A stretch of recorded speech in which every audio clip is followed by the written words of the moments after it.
Okay, let's jump right into this explainer. Today we're unpacking a really fascinating story that totally redefines what extreme wealth actually looks like. We live in a world that is just constantly broadcasting success, right? We're conditioned to equate wealth with flashy cars, massive mansions, and this endless stream of highlight reels. But what if real, generational wealth is basically invisible? Today, we're diving into the mind of the silent millionaire and looking at the massive gap between the performance of wealth and the actual architecture of it.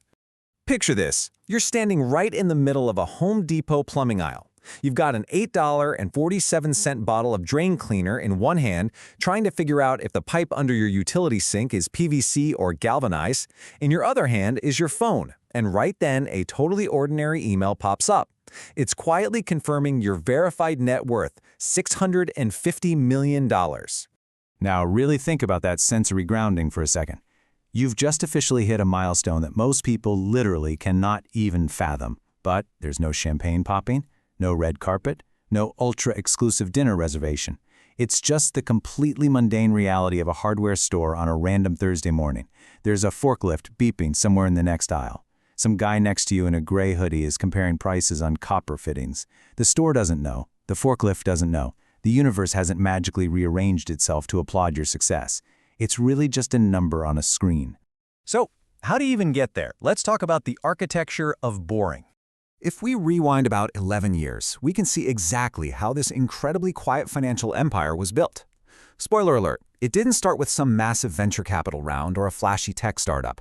It all started with a $900 used vending machine. They placed it in the lobby of a mid-sized dental office on a simple handshake deal. And in its very first month, after restocking costs and giving the location its cut, it netted exactly $190.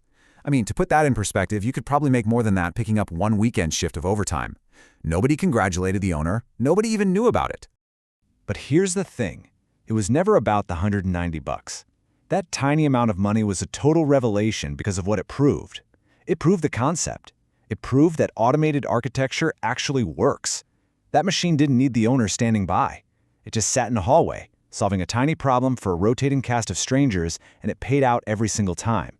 It proved that you can build a reliable system that generates cash flow while you are literally anywhere else. And honestly, that is the absolute secret you have to understand about scalable wealth.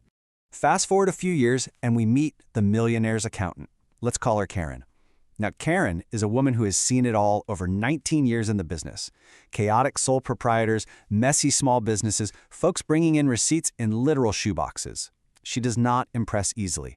So, when she's finally handed this massive portfolio of assets, she delivers what she actually meant as a mild critique, but it was immediately taken as the ultimate compliment. She called the portfolio deliberately uninteresting.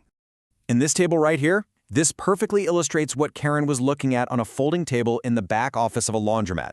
Just a deliberately boring but highly effective collection of totally unglamorous assets.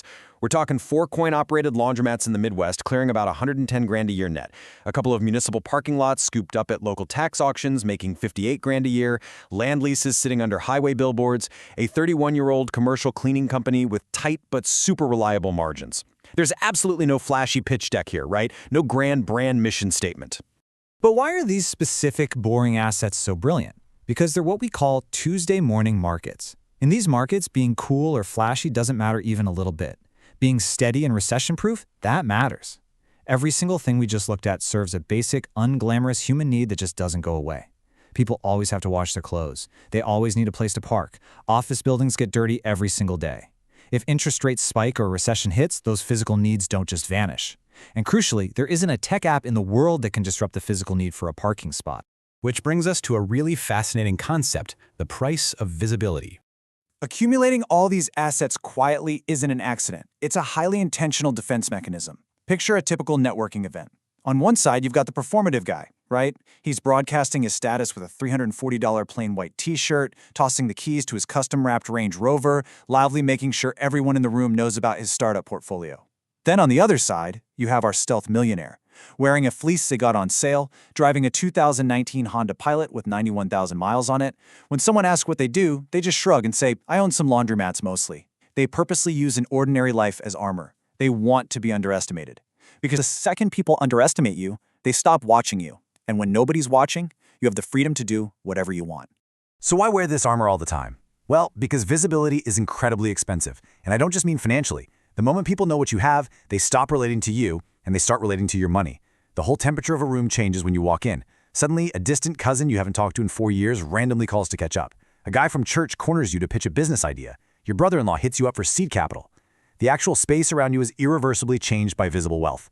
So, driving that dusty Honda Pilot, it keeps that space clean and protects your genuine, real relationships. But staying stealthy isn't always easy. In fact, sometimes it's downright painful, because true help takes time. Let's look at a really tough situation involving the millionaire's best friend, Marcus.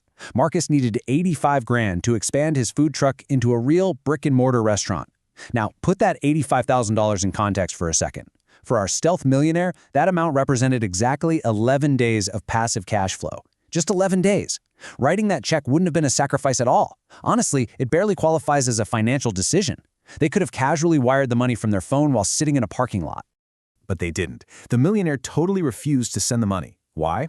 Because they understood a really hard truth. Throwing capital at a business that lacks structure doesn't fix the problem. It just accelerates the failure. If Marcus didn't fully grasp his lease terms or his operating margins, handing him a check would just buy him a much faster, much more expensive lesson. And usually when the money goes up in flames, the friendship goes right along with it.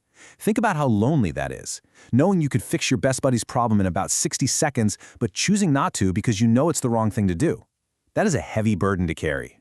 So instead of a quick check, the millionaire gave Marcus something far more valuable: their time. We're talking 4 consecutive Saturdays rolling up their sleeves at Marcus's kitchen table. Step 1 was just diving into the raw numbers for hours to see where the business was bleeding cash. Step 2 meant asking those brutal, necessary questions about the lease terms and foot traffic that Marcus was overlooking. Step 3, working together to renegotiate critical vendor contracts. And finally, Step 4, guiding Marcus through the process of securing 60 grand via a small business loan and a local city grant.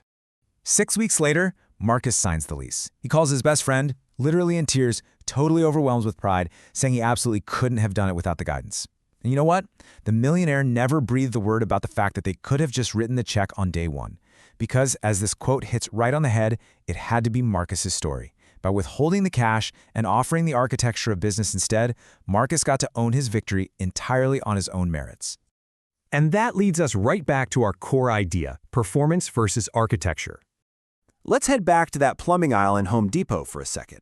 You would really think that staring at a $650 million net worth on your screen would feel fundamentally life-altering, right? But the crazy truth, the feeling was exactly the same as netting that very first $190 from the used vending machine 11 years prior. Despite adding a whole lot of zeros to their bank account, the internal feeling hadn't changed one bit. Why? Because the joy, the actual thrill of the game, was never really about the money itself. The real satisfaction? It comes from the architecture. It's the quiet thrill of knowing a system is running flawlessly, all on its own, without anyone even noticing. There's zero drama, no applause, no fancy ceremony required. Life just goes on identically.